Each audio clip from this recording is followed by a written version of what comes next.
নমস্কার, সবাই কেমন আছেন? সবাইকে মহালয়ার শুভেচ্ছা জানাই। মহালয়া শব্দের অর্থ জানেন? মহালয়া শব্দের অর্থ হলো মহান আলয় বা মহান আশ্রয়।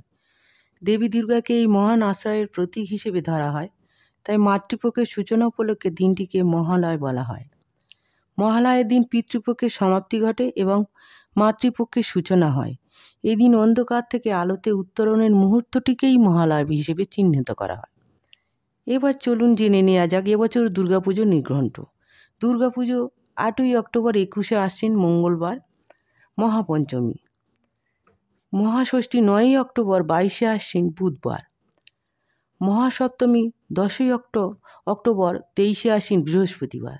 মহা অষ্টমী 11ই অক্টোবর 24শে আশ্বিন শুক্রবার। মহানবমী 12ই অক্টোবর 25শে আশ্বিন শনিবার।